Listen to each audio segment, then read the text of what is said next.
Hola, ¿qué tal? ¿Cómo están? Bienvenidos al Cafecito con América Figueroa. El día de hoy tengo mucho gusto de presentarles a un invitado especial que nos acompaña desde Perú. Su nombre es Pepe Farfán. Hola, Pepe, ¿cómo estás? Bienvenido. Un gusto realmente, América, de estar contigo y con toda la gente que te sigue. Muchas gracias, muchas gracias. El gusto es el mío, el placer es mío. Coincidentemente yo topé con Pepe por medio de que descubrí el movimiento con mis hijos No Te Metas. ¿Cómo fue que me topé con mis hijos No Te Metas? Lo había mirado anteriormente, miraba videos que compartían y decía, ¡ay, qué padre que están haciendo eso en Perú! ¡Ay, qué bueno que están haciendo todas esas cosas! Y no me daba cuenta que aquí en el patio de mi casa, en mi mismo California, se estaban cocinando cosas similares y los padres de familia estábamos uh, sin saberlo, ¿verdad? Sin conocimiento. Una vez que nos empezamos a enterar de leyes que se iban aprobando, de exigencias que iban entrando en las escuelas para nuestros hijos y todo eso, es que comencé a poner más atención y dije, wow, esto no nada más está pasando en Perú, está pasando en todos lados y está pasando aquí mismo en nuestra casa. Ha sido una bendición, Pepe, conectar contigo, aprender tantas cosas que nos has compartido de verdad en este tiempo y pues bienvenido al cafecito. El gusto es mío otra vez y bueno, entendemos que lo que está pasando en Perú es solo el reflejo de lo que ya viene pasando, no solo en los Estados Unidos, sino en Europa y en diferentes lugares durante décadas enteras, ¿no? Así es. Y cómo a veces todo lo que está pasando, y ahorita vamos a hablar un poco más en específico de cada cosa, suena tan irreal que la tendencia natural de uno es decir, no es cierto, no es posible, no, están mintiendo, están exagerando y no querer saber de ello. Pero realmente lo que estamos viviendo en este momento es un ataque en contra de la familia, un ataque en contra de nuestros niños, un ataque en contra de nuestra fe, en contra de la naturaleza creada por Dios y la verdad que cuesta trabajo despertar a la gente y decirles, mira lo que está sucediendo y asómate un poquito hacia el futuro lo que sucederá si no hacemos algo al respecto. ¿Por qué no nos cuentas un poquito cómo fue que surgió este movimiento con Mis Hijos No Te Metas o cómo fue que específicamente tú te involucraste en ello?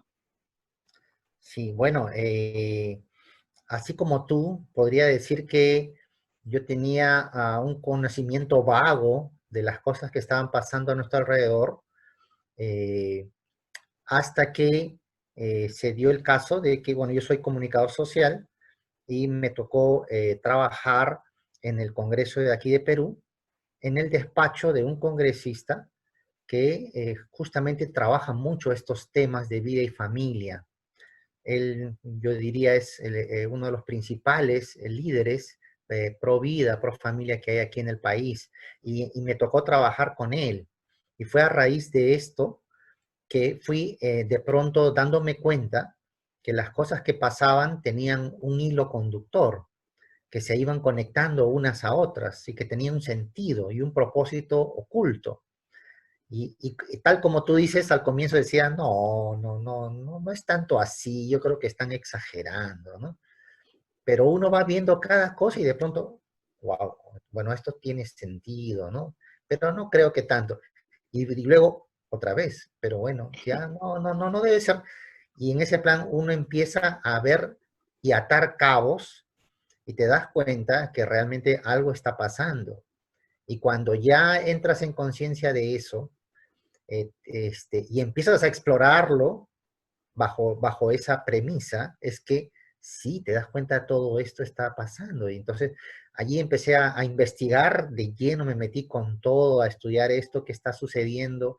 La ventaja era que como ese era un tema que se trabajaba mucho en el despacho, entonces pues yo tenía toda la libertad, no solo de investigar, de profundizar, sino aún de involucrarme en cualquier tipo de actividad, de capacitación, de movimientos al respecto. Entonces, aprendí mucho sobre eso y inmediatamente la idea siempre cuando aprendes eso, cuando lo entiendes es ¿qué tengo que hacer? ¿Qué puedo hacer?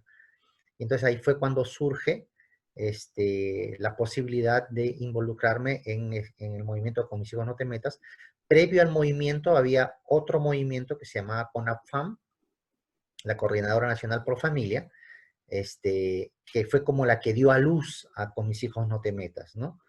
Ambas estaban enfocadas, la primera en trabajar el tema básicamente a nivel local, y Con mis hijos no te metas ya nace con una visión más grande de alcanzar no solamente la parte local, la ciudad de Lima o la capital, sino todo el país e inclusive saltar las fronteras del país y poder compartir lo que íbamos aprendiendo con todo el mundo, ¿no? Y en ese camino es que hemos trabajado estos años lo del movimiento, y pues Dios ha sido bueno con nosotros. Nos ha bendecido viendo nacer movimientos similares en muchos países, ¿no? Entre ellos California y Estados Unidos, así que estamos muy felices por eso, ¿no? Sí, claro que sí. Y en verdad, ¿cómo es difícil a veces pasar ese escalón para que la gente entienda que de lo que hablamos no es una conspiración? Porque, ay, esa palabra, ¿cómo me la han echado? Son conspiraciones, no es cierto, no tienen bases, no tienen fundamentos, suena muy bien, muy todo, pero no es verdad. Entonces, lo que siempre les contesto, no me puedes decir que no es verdad si he estado parada más de una ocasión en la legislatura, en Sacramento, y en nuestra cara nos han dicho que nosotros no sabemos educar a nuestros hijos, por eso es que el Estado decide intervenir, que nosotros, el Departamento de Educación nos ha dicho que los padres no tenemos los títulos que los maestros tienen o que quienes dirigen el Departamento de Educación tienen para poder enseñar a nuestros hijos y criarlos correctamente. De hecho, han dicho que ellos trabajan fuertemente para sacarles de la mente los primeros 5 años de vida que están con nosotros antes de ser contaminados con el sistema de educación pública, porque nosotros aparentemente para ellos les hacemos un daño. Entonces, esto no es ninguna conspiración. Precisamente hoy me compartían unas cartas que han estado enviando a diferentes personas, organizaciones, que a unos quienes se llaman padres de familia, no estoy seguro si serán padres de familia o no, pero que piden al distrito escolar de un cierto condado de aquí de California que no detengan la enseñanza de la educación sexual integral, que no la detengan ni siquiera ahorita que están los niños, porque ya perdieron mucho de esa enseñanza debido a la pandemia. Entonces, que se tiene que hacer y se tiene que enseñar con todo y se tiene que meter en todos los grados.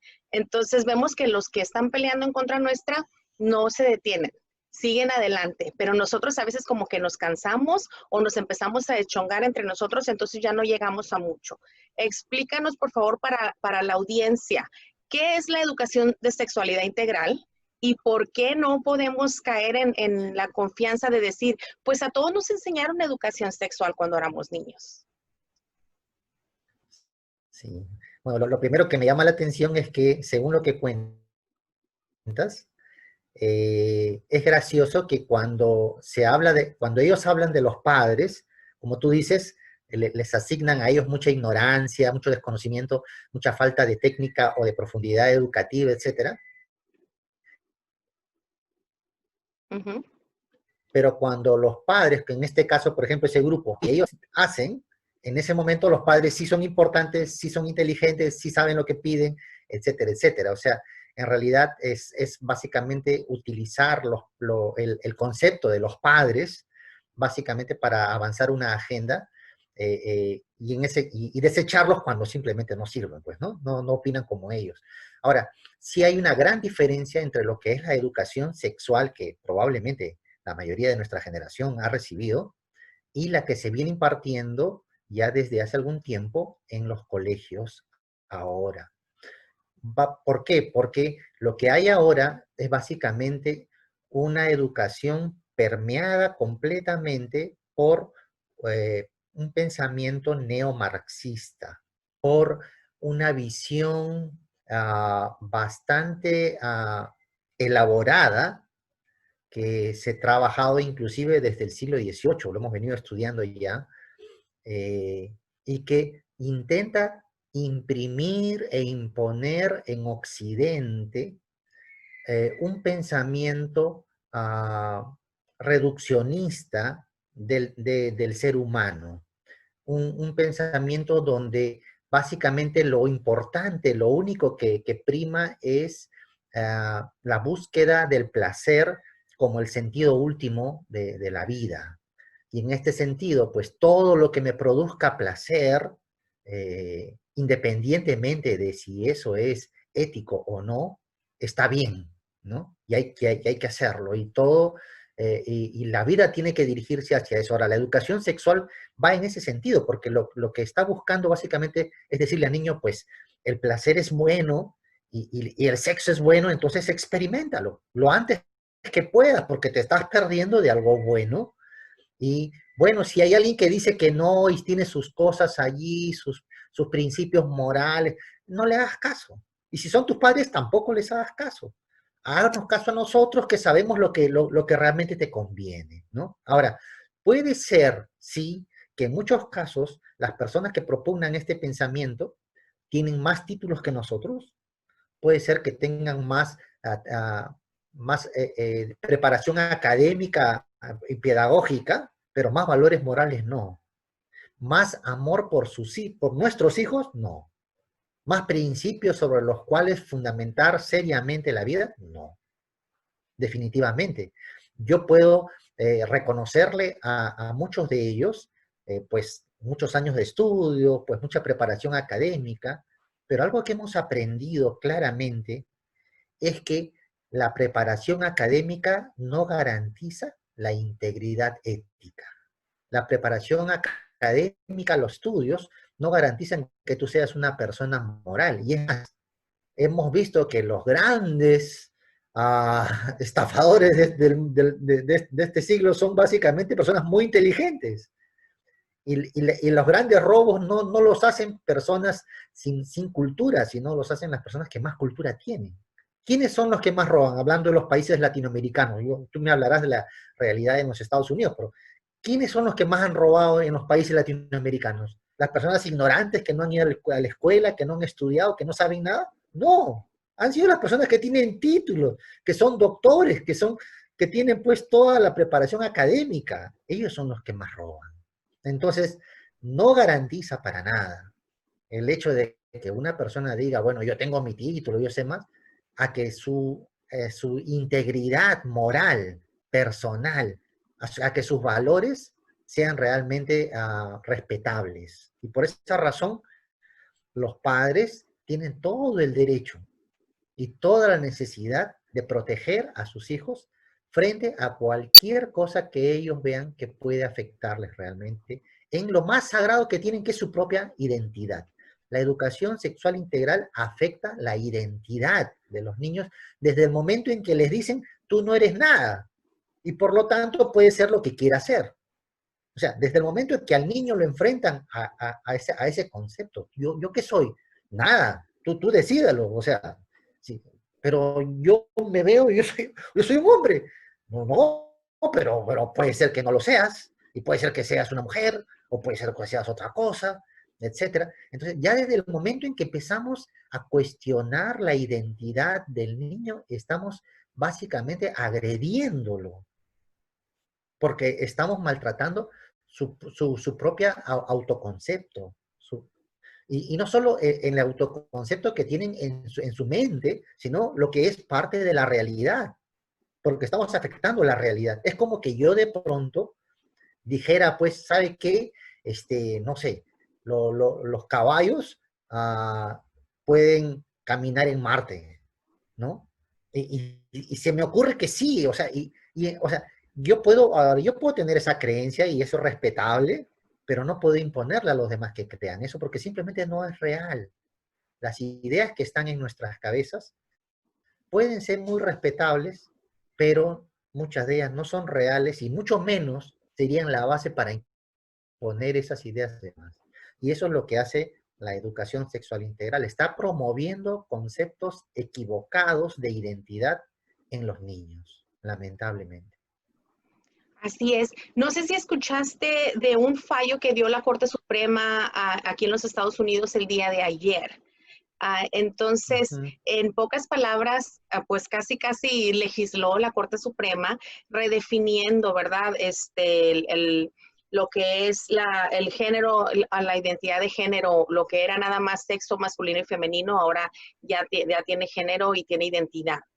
Entonces, hay gente que todavía no capta el concepto o hasta qué grado nos puede afectar eso. Fíjate, curiosamente, esto lo determinó ayer la Corte Suprema, afectaría a nivel nacional, pero en California desde el año 2000 ya se había pasado una ley que se llama AB 537. Desde el año 2000 en California se redefinió el género por identidad de género. Entonces, debido a ahí se desencadenaron un montonal de otras leyes modificando, redefiniendo hasta lo que se pone en la licencia de manejar. Ya no es F o M femenino masculino, sino también X. Eres X, no importa. Entonces, de ahí salió todo lo que es los deportes que eran segregados de varones, de mujeres, ahora ya todos revueltos y ya no se puede impedir, ¿verdad?, que sean mezclados. Si es para un deporte pesado y la anatomía de la mujer no es la misma que la del hombre. Las muchachitas en la escuela van a salir lastimadas, pero no importa que el hombre se identifique como mujer, tiene que respetársele según esta ley y otras que vinieron después. Entonces, ¿cómo podemos hacer que la gente capte ese mensaje? No se trata de que de que tenemos fobia a las personas que son diferentes que nosotros. No se trata de que odiamos a quienes se identifican como algo más, porque al final de cuentas están engañados, no conocen su propia identidad, su identidad dada por Dios, su identidad que tienen desde el momento de la concepción. Entonces, ¿cómo podemos efectivamente atravesar ese mensaje con la gente que nos está escuchando? Que dice, pues no es tan malo. Sí, wow, bueno, esa decisión muy lamentable, en verdad, nos lleva a reflexionar que otra vez tener grandes títulos, tener mucho apoyo popular inclusive, no garantiza que seamos coherentes con la realidad, porque definitivamente no se puede legislar en contra de la realidad. Imagínate, alguien me entenderá, imagínate que si mañana el Congreso de mi país declara que el sol debe aparecer a la 1 de la madrugada, ¿no? Y se le ocurre declararlo, y lo pueden hacer, pero ¿sabe qué? No va a salir el sol a esa hora, porque no es real, no es real.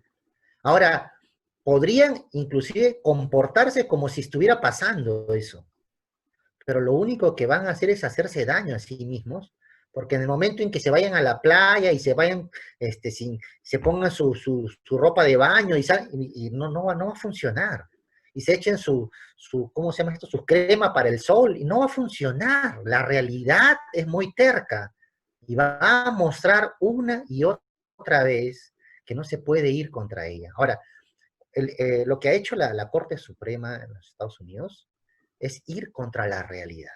Uh-huh. Ahora, con la excusa de querer hacerle un bien a las personas, con la excusa de querer ir en contra de la discriminación. Es una excusa que suena muy bonita, es una excusa que aparentemente hace un bien, pero en el fondo, al contradecir la realidad, lo que va a hacer es que muchas personas, creyendo que porque lo ha dicho la Corte Suprema debe ser cierto, empiecen entonces a tener confusión de su identidad. Y eso lo que va a ocasionar es problemas de identidad de muchas personas más. Y como eso está desde arriba, eso se va a inculcar a través de los diferentes estamentos, a través del sistema educativo, etcétera, a través de la cultura, a la sociedad. Entonces, el nivel de confusión sexual, el nivel de confusión de identidad de la gente va a crecer radicalmente, algo que ya lo hemos visto, o sea, ya está pasando.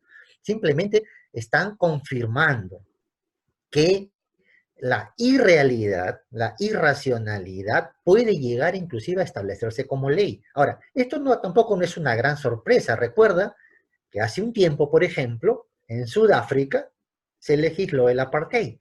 Era un sistema completo basado sobre la idea de que la raza hacía diferente a los seres humanos y que por lo tanto había seres de mayor calidad y de menor calidad, y unos podían estar encima de los otros. Y la ley lo decía y lo amparaba. Y pasó. Ahora, por el hecho de que se legisló, ¿quiere decir que esa era la realidad? Obviamente que no, la historia lo ha desmentido. Pasó en los tiempos de Hitler. El, el hecho de que Hitler se empeñara en defender la idea de que había una raza superior, no lo hizo solito, él lo legisló y lo aprobó, y todo el parlamento y el sistema jurídico alemán aprobó todas las leyes que él propuso. No fue solo él. Eso significa que es posible también que todo un país, un pueblo entero sea engañado hasta el punto de poder amparar la legislación o la legalización de una mentira a través de las leyes. Y eso es lo que lamentablemente vemos que está pasando allí. Ahora, también quiere decir que probablemente ya esté surgiendo un fuerte movimiento de razón, un fuerte movimiento de sentido normal, ¿no? De coherencia, que empiece otra vez a decir, oye, ¿qué está pasando? Ahora, como tú dices, hay mucha gente que no se da cuenta, pero cada vez que ellos presionan más y más en la irracionalidad, es cuando la gente más y más empieza, oye, ya se están pasando de cierto límite. Cuando una persona que no le importa qué es lo que estén hablando arriba, cuando vengan a tocarle a su puerta y le digan, ¿sabes qué? Nos vamos a llevar a tus hijos porque tú no les dejas cambiarse de sexo, ¿no? Y eso es algo que atenta contra ellos y nos vamos a llevarlos y tú vas a perder la patria potestad sobre ellos. En ese momento dirán, un momento, pero ¿de dónde salió todo esto? Y se darán cuenta que trae consecuencias las cosas que se van legislando desde arriba, ¿no? Y está pasando, y yo creo que el movimiento que se está armando para reaccionar frente a todo esto va a ser mucho más grande en la medida en que las contradicciones que ellos están legislando son más aberrantes cada vez.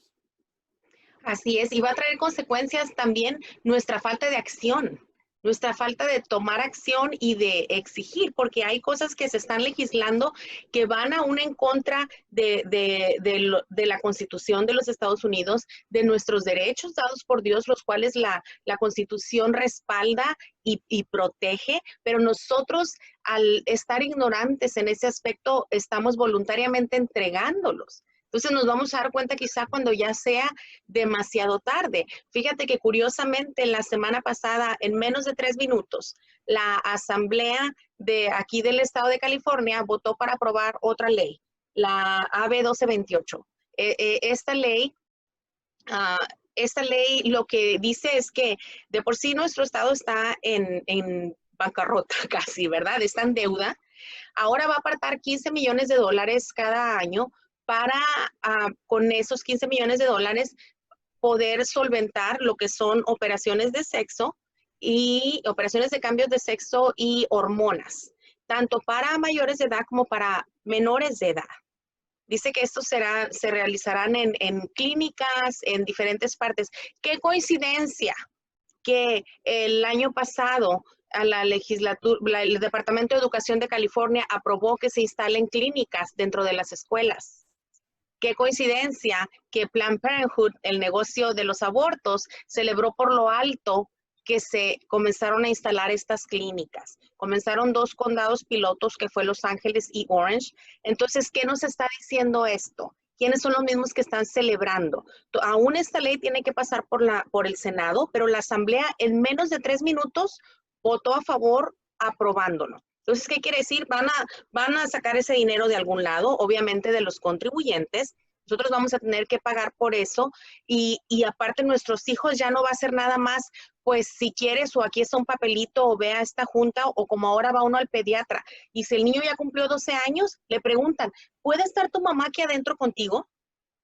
O sea, la criatura no sabe ni cómo decirle, me siento mormado, me duele la cabeza, quieren que uno todo, pero muy en ellos tienen derecho a su privacidad.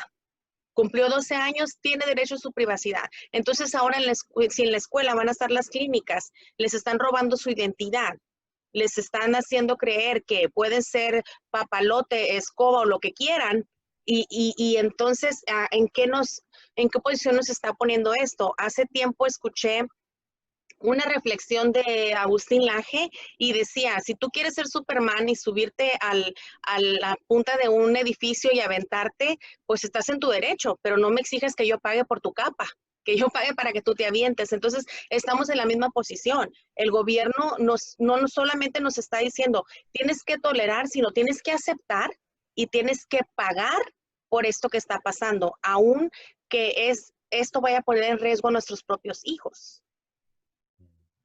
No, mira, lo increíble es que cuando ellos hablan de dinero público, del dinero que están hablando es de nuestro dinero. Así es.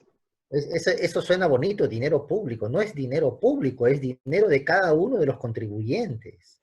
Es el dinero que sacan de tu bolsillo todos los años y ese es el dinero que ellos utilizan, que regalan, que distribuyen, que hacen lo que quieran. Ahora, si uno no es consciente de eso, entonces uno va a permitir que hagan con ese dinero lo que quieran, pero es tu dinero. O sea, creo que hay que concientizarse mucho en eso, porque a la gente le duele todos los años tener que dar una cantidad al gobierno.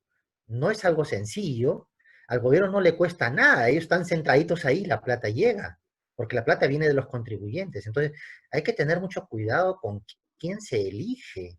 Es importante conciencia en cuanto a las elecciones. Ahora que van a tener ustedes elecciones, deben ser muy conscientes que si siguen poniendo a las mismas personas que han puesto siempre, pues esto va a seguir pasando. Y si esas personas tienen prioridades que son contrarias a las que ellos tienen, pues lamentablemente no podrán hacer nada, porque en teoría son sus representantes. O sea, y es interesante, ¿cómo puede ser representante mío una persona que se opone a todo lo que yo creo? ¿Cómo puede ser mi representante? O sea, eso es, Así es. pero la gente los está eligiendo. O por último está dejando que otros lo elijan, ¿no? Ujú. Y eso es algo que realmente tenemos que cambiar. O sea, hay todo un chip para cambiar, hay todo un trabajo que hacer, hay todo un sentido común que recuperar, porque básicamente en el fondo esto no es complicado, esto se trata de sentido común, esto se trata de lo más básico, lo más elemental, o sea, de qué color es el pasto, o sea, no es rojo, no es azul, es verde. ¿Cuánto es uno más uno? Es dos, no es tres ni cuatro, o sea, son cosas básicas. Y creo que la gente, o sea, no necesita grandes estudios ni grande cantidad de información para darse cuenta que las cosas que están legislando son irracionales, son ilógicas, van fuera de todo sentido común. ¿Cómo le puedes decir tú, como dice, a un niño pequeño que puede hacer con su cuerpo, puede mutilarlo sin consentimiento de sus padres? Ah, pero no puede comprar alcohol hasta cierta edad, no puede manejar hasta cierta edad. O sea, son incoherencias totales que el niño las percibe también, ¿no? ¿Cómo puedes poner en el niño la toma de decisiones que él no está en capacidad psicológica de edad para tomar? O sea, no puedes hacer, pero para otras cosas sí. Son incoherencias que uno debe ir, creo, percibiendo, dándose cuenta y pues reaccionando, ¿no? De eso se trata, creo, los movimientos que están surgiendo. Así es, despertar de esa apatía de que nada nos importa, bueno, pues total, ¿verdad? Esas personas que están ahí que se llaman nuestros representantes, pero en realidad no nos representan, no representan nuestros intereses, no representan nuestros Así es. valores y nosotros somos responsables de poner atención, como tú dices, por quién estamos votando. Yo lo repito recio y despacito. Como hispanos en un país que nos ha adoptado como hijos suyos en este país, saber que no por el hecho de que tenga un apellido que nos suena familiar, un apellido que suena parecido al nuestro, un apellido hispano que nos imaginamos, ha de hablar español porque se apellida así. Tenemos que ir más allá y ver quiénes nos van a representar nuestros intereses, qué es lo que creen, qué es lo que piensan, ¿verdad? Es bien importante. Mira, están entrando aquí mensajes. Dice García Tita, en México ya también esto se está metiendo y dice que los seguros de salud aquí en Estados Unidos ya les mandan cuando el niño cumple los 13 años que ya los papás no pueden entrar a consulta con ellos. También Víctor Alcántara te manda saludos. Dice, saludos, Pepe, a seguir peleando por nuestros hijos. Así es que te mandan saludar. Muchas gracias, muchas gracias. Igualmente saludos para ellos. Mira, hay que entender qué es lo que está detrás de esto. O sea, ¿por qué a los niños se les está, entre comillas, empoderando? Es básicamente por la teoría marxista de lucha de contrarios. O sea, lo que se está tratando de impregnar es un sentido de lucha, ¿no? Que en el marxismo clásico, la idea era oponer a lo que llamaban ellos la burguesía, ¿no? Los que tenían el dinero con el proletariado, el pueblo. La idea era ponerlos en lucha y de esa lucha era que nosotros podíamos lograr una síntesis que iba a ser la sociedad perfecta. Cuando eso se acabó, porque ya el marxismo clásico hace rato que ha perdido fuerza, empezaron entonces a buscar otros tipos de luchas. Una de las luchas que ellos están proponiendo e impulsando este tiempo es la lucha de los padres contra los hijos. O sea, no solo del hombre contra la mujer, que ya eso lo venimos sufriendo hace décadas, sino de los padres contra sus hijos. ¿Y cómo haces tú que el niño entre en conflicto con sus padres? Básicamente poniendo en sus manos decisiones que él no está en capacidad de tomar. Un niño, imagínate, o sea, ¿qué pasaría? Imagínese un ejemplo concreto. ¿Qué pasaría si un padre recibe su sueldo e íntegramente lo pone en las manos de su niño para que él sea el que administre el dinero todo el mes? ¿En qué creen que priorizaría el gasto su niño? Ya me imagino yo al niño con todo el dinero. Se va a ir a la tienda, va a comprar todos los dulces que pueda, se va a ir a la juguetería y va a comprar todos los juguetes que pueda. Porque eso es lo que no le da más para eso. No le vas a poder hablar tú de que la economía, que el sistema, que la inflación, ni nada de eso, porque no te va a entender, no está en capacidad. O sea, es básicamente lo que estamos haciendo, poniendo en ellos la toma de decisiones que no están en capacidad de tomar. Porque un niño no puede, no tiene la capacidad de decidir si realmente necesita mutilar su cuerpo o no. Entonces, si le ponemos eso, creamos un conflicto, pues, porque el niño, si tú le dices y tú le repites, oye, el papá se equivoca, el papá no sabe lo que hace. Tú puedes tomar decisiones, tú eres así, tú eres asá, tú eres un líder, tú cambias al mundo, tú. Entonces, va a llegar un momento en que él se va a enfrentar al padre y le va a repetir lo que a él están repitiendo. ¿Sabes qué? Yo tengo mi propia opinión y es diferente a la tuya y respeto tu opinión, pues tú respetas la mía también. Y aquí se tiene que hablar en términos democráticos, así que estamos en el mismo nivel tú y yo y hablemos igual, pero a la hora de pagar los gastos, eso sí los pagas tú. Básicamente, ¿no? Yo recuerdo que mi Entonces, papá decía, en esta casa no hay democracia, aquí hay monarquía. Tu mamá y yo reinamos. Y en realidad, o sea, es que es lógico. O sea, obviamente, los papás con mayor experiencia de vida y con la capacidad de producir el dinero que se requiere para que el hogar funcione, son pues los llamados a tomar las decisiones. Creo que no necesitas ser muy inteligente para darte cuenta de eso. O sea, y los niños, obviamente, necesitan aprender de los padres. El que más ama a un niño no es su profesor, el que más ama a un niño es su padre, es su claro, madre, o su familia. Son los que lo van a proteger aún a costa de su propia vida. Un niño en peligro va a ser salvado no por su representante en el gobierno, él ni se va a acordar de que ese niño existe, sus padres son los que van a correr a salvarlo cuando él corra peligro. Entonces, eso es lo que tenemos que entender.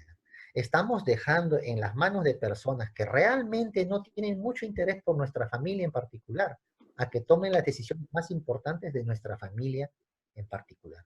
Tenemos que evitarlo a toda costa. así es. La pregunta del $1,000,000, Pepe. He mirado, desde que comencé a mirar yo el movimiento de Con mis hijos no te metas, y comencé a mirar incluso en otros países, en México también, cuando empezó aceleradamente la educación de sexualidad integral, se fue más rápido que con nosotros. Aquí se aprobó en el 2015, en México dijeron entrando el año que iba a ser y ya de ahí, bueno, más bien fue a finales del año pasado y ahorita están bien adelantados. Una cosa que he mirado en esos movimientos es la participación de la comunidad, pero también la participación de la iglesia. Algo que aquí en este país, al menos a quienes estamos luchando en contra de esto, nos ha costado mucho trabajo. Son contados los pastores que se han decidido a involucrarse. Y al decir pastores me refiero a todos en general, no solamente evangélicos, también católicos.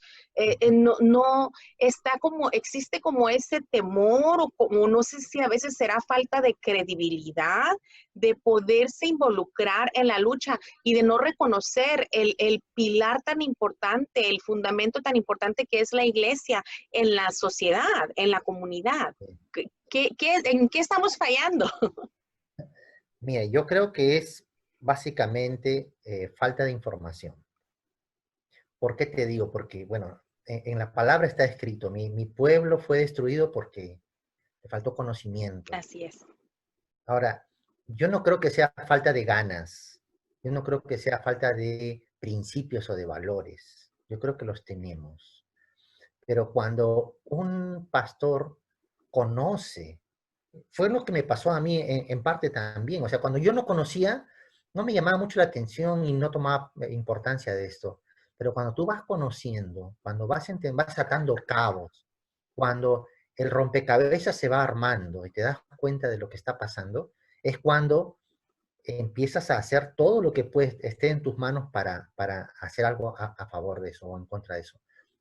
Y yo creo que eso básicamente es el punto. Los pastores están tan ocupados a veces en tantas actividades que tienen, en tantas necesidades que hay, no solo a nivel espiritual, sino a un administrativo, a veces se involucran en muchas cosas, reuniones por aquí, por allá, toda su agenda llena de reuniones. Es difícil darse un tiempo para reflexionar y mirar más allá de su congregación, más allá de su propia realidad y ver pues el panorama amplio. Yo creo que por ahí es el gran problema. Pero cuando lo empiezan a hacer, también yo veo grandes revolución, porque un pastor que empieza a entender las cosas, revoluciona su iglesia, revoluciona su comunidad, o sea, hace un cambio importante.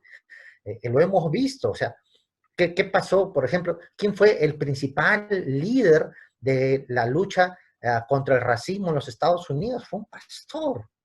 Uno que tenía en contra inclusive a la mayoría de los pastores, ¿no? Pero él, al darse cuenta de que esto definitivamente no es algo que Dios aprueba, no es algo que está bien, es algo contra lo cual vale la pena tomar tiempo, vale la pena invertir, vale la pena luchar, vale la pena entregar la propia vida, porque eso fue lo que él hizo. Entonces, yo creo que más bien de las iglesias y de los líderes, los pastores, es de donde pueden salir la gran reserva moral, la gran reserva espiritual que le hace falta a este tiempo y a este mundo ahora, ¿no? Y en verdad mi esperanza está allí, mi esperanza está ahí. Cuando yo miro, busco, ¿dónde están los que no han doblado sus rodillas? ¿Dónde están los que no se han inclinado ante el mal? Definitivamente van a salir de las iglesias, definitivamente van a ser líderes. Y oremos por ellos. O sea, yo creo que no hagamos un trabajo de desacreditarlos, sino yo creo que todo lo contrario, amémoslo, oremos por nuestros pastores, informémosle en la medida que podamos, seamos como esa viuda que estaba ahí donde el juez, mira en mi caso igual, seamos así, pastor, mira, está pasando esto, pásenle noticias, pásenle información, en algún momento va a reaccionar y va a ser de ayuda. Y lo hemos visto muchas veces. Eso fue lo que pasó aquí. O sea, no es que, no sé, alguien se iluminó y pasó y no. Fue que se empezó a hacer un trabajo de dar información, dar información, dar información. Y aún a pesar de todo, tengo que decir que muchos pastores en Perú todavía no han tomado conciencia de la situación. Algunos sí lo han hecho, denominaciones enteras lo han hecho y se han puesto de pie, han entrado a la batalla y lo están haciendo de una gran manera, pero no son todos, faltan muchos. Y eso se va a dar poco a poco, ¿no? Y a poco el consenso empieza a entender. Por lo menos, recuerdo cuando empezamos con Mis Hijos No Te Metes, dijimos, ¿qué es lo primero que tenemos que hacer? ¿Cuál sería lo primero? Lo primero de lo primero. Que la gente entre a su cabeza el concepto de género. O sea, que empiezan a preguntarse qué cosa es, porque ni siquiera hablan del tema. Entonces, recuerdo que lo primero que hicimos fue poner unas banderolas grandotas donde poníamos género y lo tachábamos, ¿no? Entonces, dije, no a la ideología de género. Ahora, no explicábamos nada, solo pusimos el concepto y el único propósito que teníamos era introducir el término en la discusión social. Entonces, tanto que lo pusimos en puentes por todo Lima, por todo el país inclusive, que la gente empezó a preguntarse, ¿qué es eso? O sea, ¿por qué esa gente loca ha salido a hablar esas cosas? Y empezaron a buscar y empezaron a investigar, y ahí empezó mucha gente a, oh, sí, acá está pasando algo, ¿no? Pero era que ni siquiera tenían el concepto, o sea, ni siquiera hablaban de eso. Era lo más básico, y empezamos por ahí. Luego de eso recién empezamos a hablar qué cosa era la ideología de género. Entonces, sí, bueno, ese es un, y ya entonces, pero ha sido todo un proceso de enseñanza, un proceso de ir dando conocimiento, de ir esparciendo la verdad, que no es fácil, que es algo, es un trabajo de hormiga, porque muchas veces para que una sola persona te entienda, tú tienes que trabajar meses, o sea, es increíble, pero hay que hacerlo. Hay que hacerlo. ¿Y Así es. sabe qué? Les voy a dar una esperanza. Las personas que más se oponen, las personas que más dudan de todo esto, que dicen, no, ustedes son locos, cuando esas personas entienden, son las más comprometidas. Son las que más fuertes se enfrentan al enemigo, ¿no? Así es que no tengamos, digamos, tengamos mucha paciencia con esas personas que a veces son las más duras, ¿no?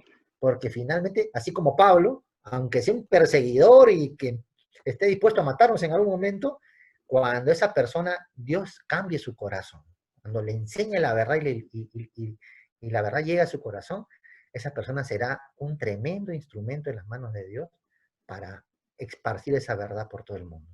Así que adelante. Amén. Y de verdad que sí, eso es lo que necesitamos, esperanza, porque a veces está uno en este caminar. En lo personal, yo tengo 2 años en esta lucha y siento como que ya fueron 10 y como que a veces ya me cansé y quiero mandar todo a volar. Pero especialmente cuando comparto con algún pastor o alguna persona y dicen, pero ya está escrito, eso tiene que pasar. Mira, mejor vamos a multiplicar. Entonces digo, Dios mío, ayúdame, dame amor, primeramente, dame amor y ayúdame. Es en esos momentos que personalmente es cuando he dicho yo, sabes que vayan todos a volar. Agarro a mis 5 pollos y yo me quedo con los míos y háganse bolas con los suyos. Pero entonces sería egoísta, es algo que no se puede hacer. Ese argumento es un argumento que se repite mucho, no solo en Mucho. Estados Unidos, aquí lo han repetido muchísimo. Y hay que ser muy claros en eso. O sea, sí, hay cosas que están profetizadas y se van a cumplir sí o sí, pero en ninguna parte de la Biblia dice que yo debo consentir esas cosas, que yo debo consentir el mal, permitirlo, dejar que crezca, en ninguna parte. O sea, definitivamente, o sea, imagínate, la muerte de Jesús estaba súper profetizada desde el Génesis, pero en ninguna parte dice, y tienen que apoyar, y tienen que hacer que, y de paso lo crucifican si pueden 2 veces, en ninguna parte. La lucha de los verdaderos creyentes siempre ha sido por la verdad y luchar para que la verdad prevalezca. O sea, en ningún caso se nos llama a ser partícipes de la maldad, partícipes del crecimiento de la mentira, ni nada de eso. O sea, definitivamente nuestra labor siempre va a ser en la lucha por la verdad. Ahora, el hecho de que vaya a suceder, sí va a suceder, pero en ninguna parte tampoco dice que va a suceder en todo el mundo completo. Y aquí hay que ser muy claros. Cuando la Biblia afirma, cuando el mismo Jesús dice, y será predicado el Evangelio del Reino en todo el mundo, ¿qué está queriendo decir? Obviamente va a haber al final de los tiempos, habrá un movimiento de creyentes tan fuerte que inclusive podrá llegar a abarcar el mundo entero en su mensaje, o sea, va a poder tener la capacidad de transmitir su mensaje a todo el mundo. Y eso significa no solo un creyente que pueda hacer eso significa muchos creyentes, muchas iglesias, inclusive países enteros comprometidos con el Evangelio. Va a haber un movimiento fuertísimo que se va a oponer al mal. Eso, si no, ¿de dónde saldría pues una predicación planetaria? ¿No? Entonces, debemos concientizarnos en que van a pasar muchas cosas, sí, pero que la parte que nos corresponde a nosotros es luchar a favor del Evangelio, de la verdad y del bien. Esa es la parte que nos ha sido reservada. Ese es nuestro objetivo, nuestro sentido, mientras estamos pisando la tierra. dar la gloria a Dios buscando la verdad. A eso estamos llamados.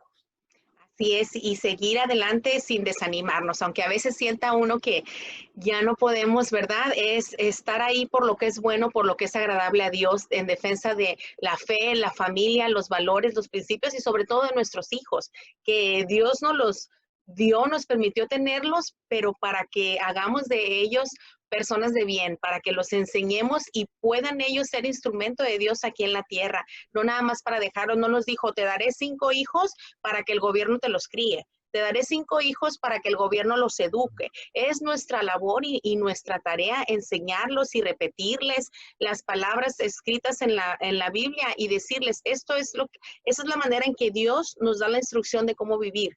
Esa es la manera en la que el mundo te invita a vivir.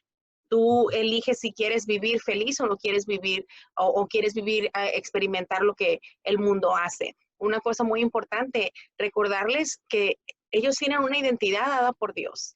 Recordarles, porque eso yo pienso que es a lo que más se aferra en estos tiempos el enemigo y la oposición, en arrancarles. Quieren quitarles toda su identidad para que ni ellos sepan los que son. En esta semana pasada miré compañeras maestras mías publicando con mucha alegría y regocijo, publicando que por ser el mes de junio, la celebración de Harvey Milk, estaban recomendando literatura para niños de 2 a 5 años LGBT. Entonces yo me quedé como, espérame, ¿cómo vas a estar de acuerdo con eso? Y eso no tiene nada que ver con discriminación ni con odio como ellos lo quieren ver, sino cómo te atreves a agarrar a una criatura y robarle su identidad de esa manera, decirle tú puedes ser niño, niña, los dos o ninguno o algo más. Y decirles, y si las personas no te aceptan como eres, ellos son los que están mal. Tú estás bien en ser lo que quieras ser o en no ser nada.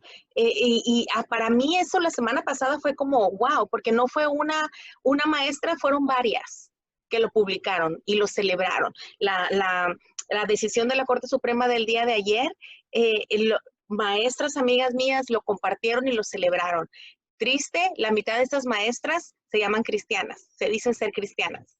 Entonces te quedas pensando, wow, ¿hasta dónde hemos llegado que ya no podemos discernir lo que es bueno y lo que no? Definitivamente, estamos en una época de confusión. Aún los escogidos podrán ser engañados, es lo que dice, ¿no? Lamentablemente. Pero, como te digo, siempre hay un remanente. Y yo quiero dar gracias a Dios por el remanente que se está levantando en el lugar más difícil de los Estados Unidos, que es en California. Mira, ¿cómo es Dios? O sea, realmente cuando yo empecé a leer, investigar sobre todo esto, identifiqué rápidamente que una de las zonas más rojas, las más peligrosas en estos temas, era justamente California.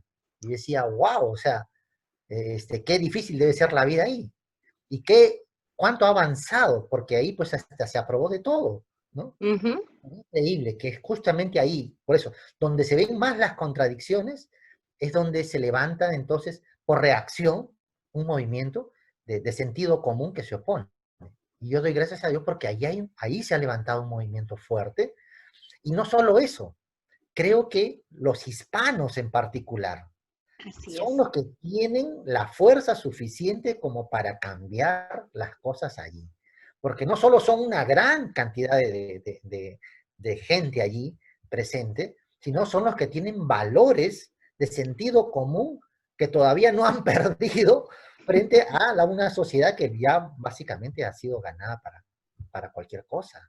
O sea, yo creo que ahí hay un doble desafío, no solo por estar en un lugar tan difícil y entender la verdad, sino porque como hispanos tienen una labor increíble que hacer. Y yo estoy seguro que el día que California, y vamos a verlo ahora en las elecciones que va a pasar, yo tengo mucha esperanza de lo que va a pasar, pero el momento en que California cambie sus representantes por gente que ame la verdad y el sentido común, ese momento todos los Estados Unidos van a voltear su mirada hacia allí y van a decir, es hora de cambiar. Porque si California cambia, definitivamente, y por eso yo sé que la lucha va a ser muy dura, porque si California cambia, cambia todos los Estados Unidos, definitivamente. Así es, Pepe, y precisamente se dice que aquí en California somos los hispanos los que hacemos gran cantidad de los votos. La gente que está ahí es por influencia de los hispanos, entonces hay que salir, educar a nuestra gente y recordarles, nosotros somos una cultura de valores, de creencias, de familia, de buenas costumbres. Estamos a lo mejor haciendo las cosas al aventón y no nos tomamos el tiempo en ver que vamos, a lo mejor hasta votamos nada más porque la comadre nos dijo, o inclusive he escuchado de gente que dicen, pues yo le doy mi boleta a una muchacha que pasa por aquí y ella la llena por mí y ella la manda.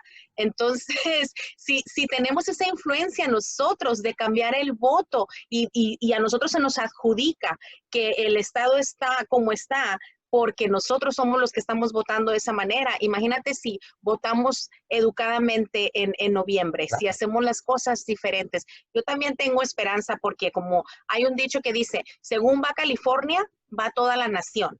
Y se refieren a esto en el sentido negativo, ¿verdad? Uy, California ya aceptó esto, pues ya va a regarse por todos lados.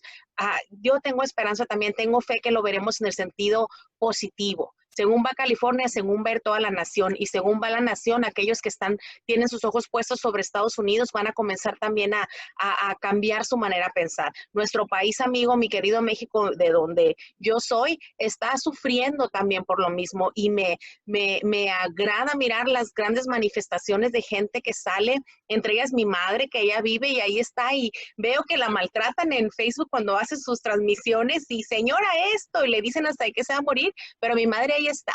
Y dice, ya habiendo criado hijos, ya teniendo más de una docena de nietos, ella dice, yo lo hago por las generaciones que vienen, porque mis bisnietos y mis tataranietos que no voy a conocer. Entonces, pues sí, mantener la esperanza, educar, hablar y la estrategia que compartías de pegar una palabra para despertar el interés de la gente me parece buena. Aquí la pastora Jenny López también comentó, muy buena estrategia. Entonces hay que empezar a ponerla por obra también. No colgar los brazos y dar todo por perdido desde ahorita, sino decir, tenemos esperanza, ¿cuántos meses faltan? Sí podemos hacer una diferencia. Definitivamente. Y algo más, yo creo que tenemos que volver nuestra mirada a los jóvenes. Mira, esta generación ha perdido mucho de su sentido, ha perdido mucho de su propósito. Muchos jóvenes realmente no tienen la menor idea qué hacer en su vida, ni mucho menos por qué luchar. Tenemos un gran propósito para ellos. Para los jóvenes, la gran lucha se va a llevar a cabo en este tema y en este terreno. Realmente los jóvenes de nuestras iglesias son los primeros llamados a ser los abanderados de la lucha que está desarrollándose en este momento.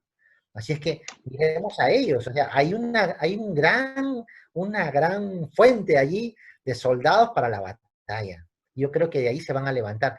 Digámosle a esta generación que sí hay una razón por la cual luchar, sí hay un propósito. O sea, este tiempo es un tiempo de héroes, no es un tiempo para echarse a dormir ni para dejar que las cosas pasen. Es un tiempo en que Dios va a levantar una generación entera de héroes, de personas que se van a levantar con sentido común, con valores y van a cambiar las cosas. Yo creo que para bien. O sea, hay una gran generación que se está levantando. Los jóvenes van a empezar a cambiar las cosas. Y en California, yo estoy seguro que va a ser así también. Los jóvenes, tus propios hijos, tú los vas a ver. Ellos harán 10, 20, 100 veces más de lo que tú estás haciendo. Y serán las personas que verán realmente un país, una ciudad, un mundo mejor del que nosotros estamos dejando. Amén, y yo sí lo creo, de verdad, a veces nada más nos dedicamos a criticar a nuestros jóvenes y a ver, ay, ¿por qué no hacen esto? ¿Por qué no son así? ¿Por qué no son lo otro? Cuando tenemos que amarlos y tenemos que animarlos y empoderarlos y también con el ejemplo enseñarlos. Hace poco más de un año, mi hijo Samuel tenía 10 años entonces, él estaba dando un discurso en el Capitolio. Un discurso que él escribió y la gente me preguntaba, ¿tú se lo escribiste? No, él lo escribió solo y él me dijo, yo quiero decirles, yo quiero hablar y en su discurso él decía, ¿por qué tienen que meterse con nosotros los niños? Debido a lo que ustedes están enseñando en las escuelas, mis padres me sacaron a mí de la escuela. Ahora yo ya no voy a poder ver a mis amigos, porque no nos pueden dejar ser niños. Todas esas cosas que nos quieren enseñar es demasiado para nosotros. Y él recalcaba, yo soy un niño. Mi madre oró por mí cuando yo iba a nacer y nací y me puso Samuel y mi nombre significa regalo de Dios. ¿Y por qué me quieren decir que soy otra cosa? Entonces, fue algo bien impresionante y que en lo personal yo lo que dije, Señor, si para esto solamente fue que me metiste en esta lucha, pues aquí estoy, ¿verdad?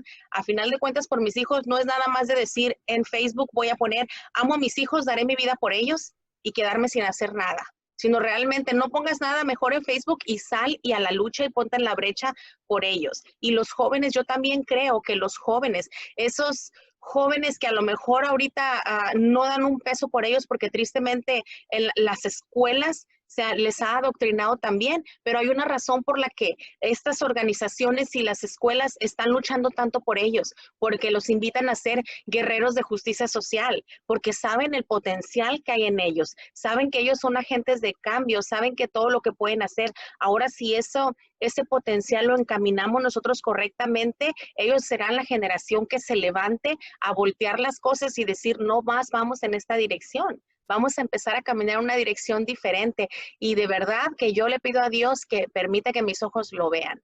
De verdad le digo, Señor, 5 hijos me diste, 5 hijos pongo ahí a tu servicio, nomás ayúdame y dame dirección por dónde los dirijo.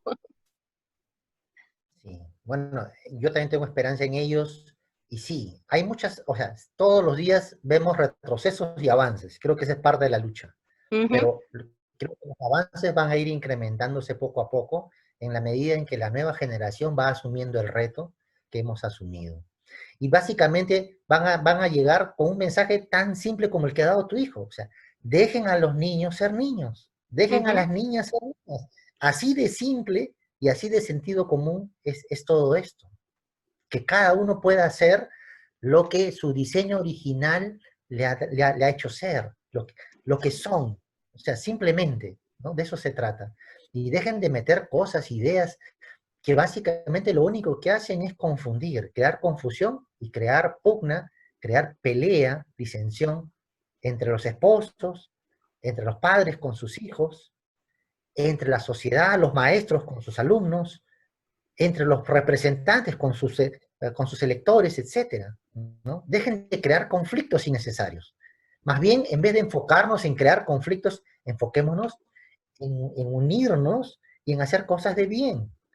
La razón por la cual los Estados Unidos llegaron a ser lo que son fue porque se fundamentaron en principios de sentido común, en principios de valores cristianos, que le dieron fortaleza, que le hicieron grande.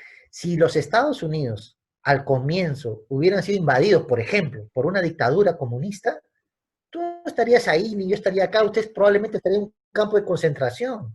O sea, no sé qué hubiera pasado, pero para nada hubieran sido la gran nación que es ahora. Y creo que si van a recuperar lo que han tenido, es porque tienen que recuperar primero los valores que han perdido. Y los valores que han perdido es básicamente el sentido común. Y son los valores cristianos que dejaron en el camino. Son los que están básicamente faltando, son los que, contra los cuales están legislando, pero son los únicos que les pueden devolver realmente al sendero de donde no debieron salir nunca. Y en ese sentido tenemos que avanzar. Amén, así es. Muchísimas gracias, Pepe, por todo esto, por ese tiempo que nos has dado, por los consejos, por todo esto. Gracias y sí, sigamos adelante. Ahí está el desafío que nos ha dejado Pepe y que en sí damos cada día. Tenemos que ser agentes de cambio, pero de cambio positivo. Tenemos un país, estamos en un país que ahora sí, como dicen literalmente, donde fluye leche y miel todavía. Entonces tenemos que trabajar para recuperar eso que se ha perdido, para recuperar nuestros valores, para recuperar lo que importa, la familia, los principios, la fe y tomar control de la educación y de todo aquello que se ha estado infiltrando. Si quienes quieren influir negativamente están metidos en cada posición de autoridad, ¿por qué no llenar nosotros esas posiciones de autoridad? ¿Por qué no tener esa influencia también en la educación, en la política, en los artes, en todos los lugares? ¿Por qué no tener esa influencia nosotros con el corazón correcto y con el pensamiento correcto, ¿verdad? Pues muchísimas gracias, Pepe, por habernos acompañado en el cafecito. Esperamos tenerte pronto de vuelta. Y Con pues, todo gusto. ok, y gracias a todos. Y recuerden que la vida es mejor con café y una palabra. Bendiciones.